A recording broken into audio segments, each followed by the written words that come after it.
Hey guys, welcome back to Clownfish TV. This is Neon. I am here with Geeky Sparkles. Hello. And surprise, surprise, Velma Dinkley is getting her own award, or rather they're going to name an LGBTQ-inclusive Kids Media Award after Velma Dinkley. Right, because until recently she wasn't. She was straight. Yes, Velma. This is a huge sticking point for me because even though a newer incarnation of Velma Dinkley was retconned to be gay, Velma Dinkley herself, the original Velma Dinkley, was not gay. In fact, there are many, many examples of her dating men or liking guys. She was not gay. But now we're gonna commandeer Velma for this award. We're gonna talk about this. We're gonna talk about the public kind of turning on a lot of this kind of content. And I want to be very clear. This isn't. This video is not going to be anti-gay or anti-trans. What we're going to talk about is just the general public and especially parents are turning against a lot of this kind of content, and studios are turning against this content because they were losing money. They were losing money. I mean, that's just it. It's like, I mean, what? It's really not that hard. Like, kids entertainment should be kids entertainment. We don't need drag queens on Blue's Clues or whatever. You know yeah, I'm just saying. Like, I think you shouldn't even get to that point until like they're old. You're talking about older kids, like we're talking like teenagers and things like that. Right. Kids, that's what I'm going to say. It's going to depend. If they're talking about entertainment geared at older kids, then that's different than entertainment geared at children, like little children. Yeah. And we've been talking specifically about animation kids shows, that it does seem like a lot of these newer shows are basically just therapy, multi-million-dollar therapy sessions for showrunners that were maybe LGBTQ, but then they're taking existing IP and they're trying to work through their issues.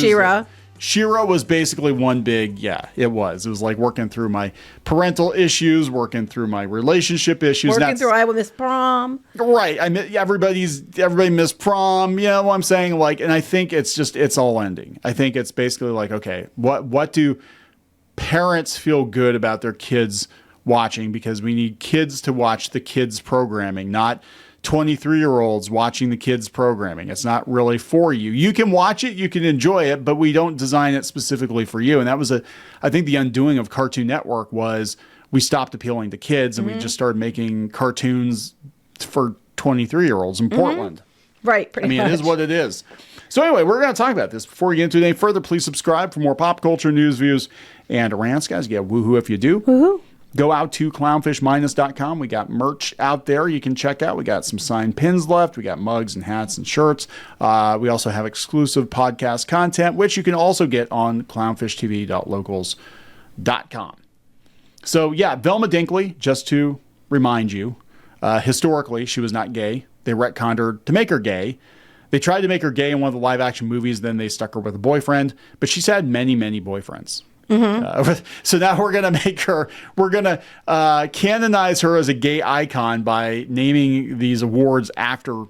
Right, because they have decided. Or they're afraid they're gonna put her back to where she was, and they're like, "Oh, hurry, use her name. Hurry, we have to claim Velma," but she wasn't. She wasn't. So Chris Nee, Rainbow Project founders, on launching the Velma Awards in the state of LGBTQ inclusive kids media. And this is all kind of related because I think a lot of the studios are not greenlighting the stuff because they're like it's not kid friendly. Well, not just that. No one was watching it. Nobody's watching it. Velma got canceled because nobody watched it, and like they keep doing this to these shows, and then parents that they just aren't watching it. They do movies, and then Disney has to say Inside Out 2 make it less gay because nobody's coming to our other ones because the majority of people are not LGBTQ. And the parents, again, can you imagine? Because it used to be that parents could just like drop their kids in front of, Nickelodeon or Disney Channel or something, and they knew that whatever was going to be on was going to be pretty safe, pretty middle of the road, and they wouldn't have to have a whole conversation about it. Now it's not the case. Now they're actually having to screen like everything that their kids watch. Even the books they're bringing home from school, they got to kind of be like, hey, and I'm not talking age appropriate stuff. I'm talking stuff. A lot of things are being put into things that aren't age appropriate. That's what I'm talking about. If it's age appropriate, then I don't think it's a big deal. Let's see. They're talking about the courageous LGBTQ creators in the kids space queering the award show format. You can queer award shows. They're pretty queer to begin with. Are you allowed to have these straight awards? No. and how inclusive stories may weather larger political and industry challenges. Basically, everything is changing. Everybody's freaking out, especially in kids' entertainment. They said we were bemoaning how hard it is for people to understand our space and how difficult it's been to have a good award system for it. How from the beginning we just wanted a sense of joy and celebration and to feel a little different than the bad chicken dinner and all that. Why? And for it to feel a little different than the this bad guy chicken did Doc dinner. McStuffins, which my daughter loved, and Doc McStuffins was fun. Why can't you be rewarded based on Doc McStuffins? Why do you have to have a special award just because you like to sleep with somebody of the same sex as you? Yeah. I mean, why? Because Doc McStuffins didn't have that stuff in it. It shouldn't. That's a different show. Yeah. Doc McStuffed in. Yeah. So anyway, these people work in kids entertainment. And there have always been gay folks, trans folks working in kids entertainment for years. That's not an issue. That's not the issue. I mean, that's what made us so mad about She-Ra. And they tried to be like, oh, finally, we're going to make She-Ra super gay. It's like She-Ra had a lot of gay people working on it, including Erica Scheimer, who was Lou Scheimer's daughter, openly gay, worked on He-Man and She-Ra. And you could kind of, I guess, if you were looking for it, you could kind of see the subtext, but it was still there. Even if you weren't looking for it, I mean, some of the He-Man's he's grabbing Beastman from behind. It's like, come on, he's he likes bears. But it wasn't overt because they still understood at the end of the day they were making a kids show, right? They understood they were making a kids show. And they said that they spent several months building and launching the Rainbow Project and the awards, the Velmas, the name of which Nee and Blacklow credit to read. Most people can point to that thing that impacted them as a child. For Christy and I, it was seeing the queer-coded Velma on Scooby Doo. She wasn't! But she wasn't. Recently. She wasn't. They're never going to give up Velma. They keep deciding something's queer coded, and because they decided it is, that's theirs. And it's like, that's not how this works, guys. Yeah. Velma, this is coming from Wikipedia, guys, and we know which way Wikipedia leans. Velma Dinkley is usually shown in relationships with men, such as Shaggy, Johnny Bravo, Patrick Wisely, Sam Winchester, Ben Ravencroft, and many other male characters. Although since the 2010s, she's been depicted as being gay or gay coded, right? She wasn't explicitly gay in most of the media. No, they basically decided that Velma was gay. So now we're going to have a gay kids award named after Velma. But she dated dudes. Mm-hmm. Doesn't matter. There's no mystery in this machine. The awards in the organization. Velma likes dick. The awards in the organization, they officially debuted this past Monday. So they're going to try to elevate LGBTQ plus representation in kids and family media. Including creators who push the bound. No. See, here's where you're going to run into problems. Including creators who push the boundaries of storytelling.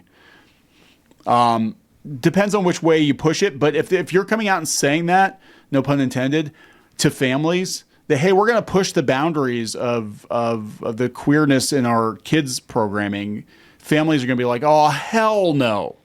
Hell no, we're not even going to watch. So again, you're going to be stuck with 23-year-olds from Portland watching your show because the parents are going to be like, yeah, we're not going to do it. But I mean, this is one thing. Another thing is on the same day. So basically, everybody's freaking out now that they can't gay up the kids' programming. And now we have the Wrap. Anti-trans rhetoric helped Trump retake the White House. What effect is it going to have on Hollywood? And they're concerned that there's not going to be enough trans representation in media because they're talking specifically about Marvel, the Moon Girl and Devil Dinosaur episode. I'm going to talk about that. Okay. What that was about and where I'm going to go with this. Let me talk about what I was going to say first.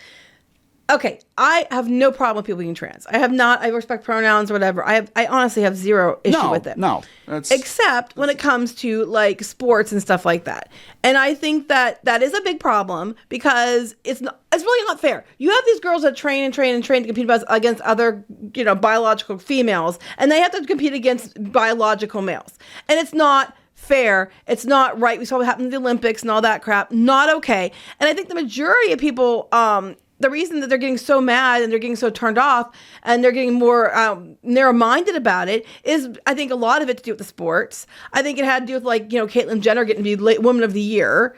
I think it had to do with Dylan Mulvaney, not so much the Bud Light, but that song that was put out about being a girl, when it was just like stereotyping and condescending and, disrespectful to women. Yeah. I think it has to do with that. And then you get to this Moon Girl and Devil Dinosaur episode. What happened? What happened was one of the kids on the team was a trans girl, and supposedly they were being kept in the locker room and locked in by the terrible gatekeepers, which is obviously a stand-in for all the people who don't think it's right that boys are in girls' sports. But you're going to find the majority of people, I think, are in an agreement that, I have no problem with people being trans, but I don't think that sports, there should be a line being drawn because it's unfair. And I think, too, you have the problem, too, that you have these activists out there screeching at the top of their lungs at everyone, calling everyone a bigot and everyone a TERF and all this other shit. And they're out there doing that. And it's all it's doing is turning everybody against people that are trans. And that's not fair, because there's a lot of really rational trans people out there who think they're out of line, too. They think that's not necessary, too. They agree with you. They think that that's wrong. Caitlyn Jenner thinks men in sports are wrong and everything else, and girl sports are wrong and stuff like that. So I'm just saying, you have these activists out there screeching, and because they're out there screeching, with Hogwarts Legacy and all this other crap, that all it's doing is turning everybody against trans people, and it's coming down that people are being unfairly, attacked because they're trans. And it's not about being trans, it's about pushing things too far. And people are turning against it. And that's what that stupid episode was about boys and girls sports. And they had them locked in because I don't belong here because I'm, a trans girl and stuff like that. And that was the point. And then basically the implication was the gatekeeper was all of everybody else who don't think the boys should be in girls sports. It's stupid. I think what is actually going, because they're citing some examples of shows that had positive depiction of LGBTQ relationships and stuff, like Will and Grace and Ellen, and Transparent was out. And people didn't care about those. People didn't care. Where I think people are caring is, again, you're taking a statistical minority of people, and for some reason, I mean, they keep trying to push this narrative that like half the population is gay or on the gay spectrum, and that is not even close to being true. But you would think it was true if you looked at what was coming out of Hollywood over the last decade, where there was massive overrepresentation, and like every show had to have, oh, this character's suddenly gay, this character's trans, this character's non-binary, it was just like it had to. Now people are rejecting that, and now Hollywood is kind of course correcting. I don't think it's going to mean the erasure of representation in media. I just think it means right sizing. I think it's going to be proportionate to the audience size. I think that the fact that they've done this, and the fact that they keep doubling, tripling down, the fact they've let things go on like the Olympics and stuff like that, and the thing that happened with Hogwarts Legacy, is that people are turning against it, and they're unfairly turning against people that they might not normally have an issue with. Because they made an issue and they're making it a bigger issue, and they won't stop, and then all it's doing is creating issues that weren't there before. Yeah, that's what this whole thing, like the whole era of wokeness, right? I mean, that's what it feels like, is creating issues that really weren't there before. So we reintroduced massive racism. We reintroduced anti-LGBTQ. I mean, gay marriage was passed. I can't say that nobody had a problem with it, because some people absolutely had a problem with it. I guess my feeling on that is, if you have a problem with it because of religious beliefs, that's your religion. Right. You can't tell everybody else that. Don't be gay and get married, I guess. Right. That's what I'm saying. Exactly. But then it just became, the push became so hard, it became a slippery slope, and everybody just, everything, we've got comic books, especially, we've got characters that have historically been straight. All of a sudden, everybody's bi now. Everybody's gay. And it's we're talking half of DC Comics characters now are suddenly gay. Yeah. Come on. That's where it's ridiculous, And the case here, a lot of the stuff that they're bringing up, it had to do with activism, or it had to do with, sports. And it's people are mad about that. And even I know for a fact, there's a lot of trans people who also think the sports thing isn't right. That they don't think that if you were, born biologically male, you should be competing in female sports. That's just based on, biology, physiology, being able to, what's fair and what's not fair, and fairness. You all go, for people who so are engrossed with fairness and equity, they sure as hell have no problem, overlooking it when it benefits them. But majority of people that are even trans think that's not exactly okay either. But what you're only hearing from are the activists, the real vocal minority. And I don't think people are going to be erased. I don't think people have problems with people that are LGBTQ or trans. I think that it's being magnified by the fact that it's being overrepresented in media. The activists are out there being complete dicks about it and everything else. And then that's a problem. So this is interesting. They kind of admit it. This is GLAAD. They said the momentary upswing follows GLAAD's August report, which found that 5% of characters across scripted broadcast, cable, and streaming shows in 2023 were trans. But they put in parentheses, approximately 0.5% of the adult population in the U.S. is trans. So even the 5% is massive overrepresentation. And I'm not saying you can't have trans characters, gay characters, bi characters, whatever. I mean, they've always been there, right? They've always been there in media, but like there's been such a massive overrepresentation. Then if people question it, you're not even allowed to question it. Like, why is Robin suddenly bisexual? This makes no damn sense. Why is this character suddenly trans? Why do we have to write in the Umbrella Academy? Because Elliot Page, because Page transition, now we have to change the character to match the actor just because. Like, you know what I'm saying? Like, people are asking, and they're like, look, we're sick of it. We're sick of it. We're sick of it being shoved down our throats. And if you say anything about it, you're a bigot, you're a homophobe, you're I think that has more to do with anything. If you say anything about it or you question it, you're labeled. I think that just turns people off. Immediately, if you're going to be called names when you do unfairly, they're not going to take your side. I'm just saying. But I think this whole narrative that, it's because of trans representation that Trump won is bullcrap.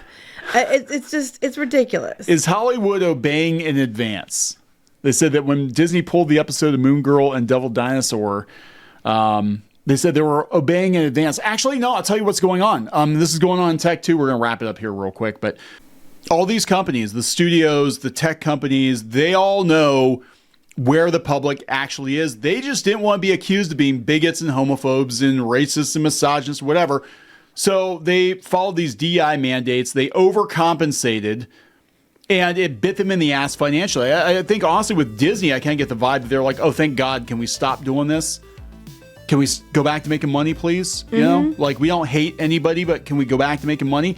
And we're seeing it in tech too. They were all sucking up to Trump. I mean, immediately they're like, yeah, can we stop like censoring everything and just go back to normal? And that's what people are looking for. And again, that's not anything against gay folks, trans folks, whatever. No, I don't think representation is the problem. I think extremism is the problem. Extremism, and then making, like, if they're choosing not to watch that content, or a parent says, hey, I don't want to watch that content because why does my 3-year-old need to see a drag queen on Blue's Clues, right? I want them to learn about, shapes and numbers and junk. The parent has the right to do that, right? But they're like, oh my God, you're a bigot. You don't want drag queens on Blue's Clues? What the hell's wrong with you? Yeah, now we got awards for kids media. Now we call the Velmas, which, again, just a reminder, Velma is canonically straight. I'm just why can't we just have awards for kids media based on the kids media, not like representation in the kids media? You know what I'm saying? Well, because, yeah. I mean, again, just look at the kids media over the last 10 years and you get your answer, I guess. But we're going to wrap this up. Please subscribe for more pop culture news, views, and rants. We'll talk later. Bye.